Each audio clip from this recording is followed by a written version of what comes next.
আসসালামু আলাইকুম এভরিওয়ান, তোমরা সবাই কেমন আছো? এই তো আজকে একটা জায়গায় চলে এসেছি। বাসার পাশে একটু কিছু দূরে একটা ওয়াজ মাহফিল হচ্ছিল। আর ওয়াজ মাহফিলের পাশে সাধারণত এরকম ধরনের মেলা বসে, তোমরা সবাই জানো। তো সেখানে একটা ছোট্ট মাঠ ছিল, সে মাঠে ছোট্ট পরিসরে মেলাটা বসেছে। আর মেলায় কি কি আছে তোমাদের মাঝে এক ঝলক আমি দেখিয়ে দিচ্ছি, চলো। এখানে দেখতে পাচ্ছ বিভিন্ন ধরনের বাড়ির নিত্য প্রয়োজনীয় যে জিনিসগুলো, এখানে ছন্নি, হেমন্দস্ত, স্টিলের বিভিন্ন ধরনের আসবাবপত্র, ছাঁকনি, তারপরে সবজি ছিল, আর বাটি ঘটি সব কিছু। আর এদিকে বাচ্চাদের খেলনা।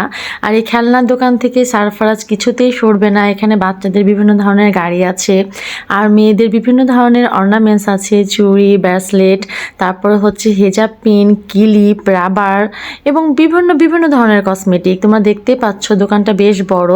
আর এরকমভাবে মেলাটা বসে আসলে সবার আনন্দের জন্য অনেকটাই ভালো। সবাই আনন্দ করতে পারছে, মজা করতে পারছে, বাচ্চারা এখানে এসে ঘুরছে ফিরছে। এবং বিভিন্ন ধরনের খাওয়ার স্টলও কিন্তু আছে। যে কাঁকড়াগুলো দেখতে পাচ্ছ, বিভিন্ন ধরনের কাঁকড়া, অনেক অনেক সুন্দর সুন্দর জিনিস আছে। এগুলো দেখে আমার তো খুবই মজা লাগছিল। তবে এখানে স্বাভাবিকের চেয়ে একটু দামটা বেশি বলছিল ওনারা, বুঝলাম না কেন। আর জিনিসগুলোর মান যদি বলতে যাও তাহলে খুব বেশি একটা ভালো না, মিডিয়াম রেঞ্জের আর কি, আর মিডিয়াম। তো এদিকে বিভিন্ন ধরনের খেলনার দোকান, সারফারাজ খেলনার দোকানগুলো দেখেও আর সরবে না, এটা নেবো ওটা নেবো করছে। আসলে বাচ্চাকে এগুলো জায়গায় নিয়ে আসা খুব রিস্ক আমাদের জন্য, কারণ সবসময় বায়না করতেই আছে। তারপর ওই দিকটা ঘুরে আমি খাবার দোকানের দিকে চলে আসলাম। সারফারাজ দুটো এর মধ্যে গাড়ি কিনে ফেলেছে। আর এখানে দেখো পাঁপড়গুলা ভাসছে, সরাসরি পাঁপড়গুলা ভেজে দিচ্ছে। আর বিশাল বড় বড় পাঁপড়, এই পাঁপড়গুলা খেতে কিন্তু খুব ভালো লাগে। আর সাধারণত নদীর ধারে কিন্তু এরকম ধরনের পাঁপড় বিক্রি করে। আর এই যে দেখতে পাচ্ছ এখানে জিলাপির দোকান, লাড্ডুগুলো দেখতেও কিন্তু বেশ মজা লাগছে। আর খাবারগুলো কিন্তু খুব টাটকা ছিল। একটা ছিল গুড়ের জিলাপি, আর একটা ছিল চিনির জিলাপি। তো গুড়ের জিলাপিটা আমার কাছে বেশি ভালো লেগেছে, সেজন্য আমি গুড়ের জিলাপিটাই নিয়ে নিয়েছি। আর ওদিকে চিনির ঝুড়ি ছিল। আর জিলাপির কালারগুলো দেখো বেশ মজা, আর মুচমুচে টাইপের। তো আমি গুড়ের জিলাপিটা নিয়ে নিলাম, কেন ওটা আমার কাছে খুব বেশি ভালো লেগেছে।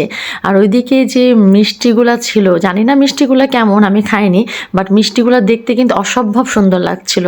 আর এপাশে চলে আসলাম একটা আচারের দোকানে। এখানে বিভিন্ন ধরনের আচার আছে, চালতার আচার, তেঁতুলের আচার, বোড়ের আচার, আমের আচার, মিষ্টি আচার, টক আচার, ঝাল আচার। এখানে জলপাই আছে, আস্ত জলপাই দেখতে পাচ্ছ। আর এদিকে কদবেল রাখা আছে, পেয়ারা রাখা আছে। কদবেল সরাসরি চাটনি করে দিচ্ছে, আর পেয়ারাটা মাখিয়ে দিচ্ছে। তো এখানে আমি পেয়ারা নিয়ে নিয়েছিলাম। আর আচারগুলো দেখে আমি লোভ সামলাতে পারছিলাম না, চালতার আচারও একটি নিয়ে নিয়েছি, আর ওদিকে বোড়ের আচার। তো ভাইকে বললাম পেয়ারাটা মাখিয়ে দিতে। তো মেলায় এসে আসলে খুবই ভালো লাগলো। বিশেষ করে সারফারাজের বায়নাটা আমার অসহ্য লেগেছে, কি বলবো, আমি পালিয়ে আসতে পারলে বাঁচি, সেজন্য তাড়াতাড়ি করে পালিয়ে আসছিলাম।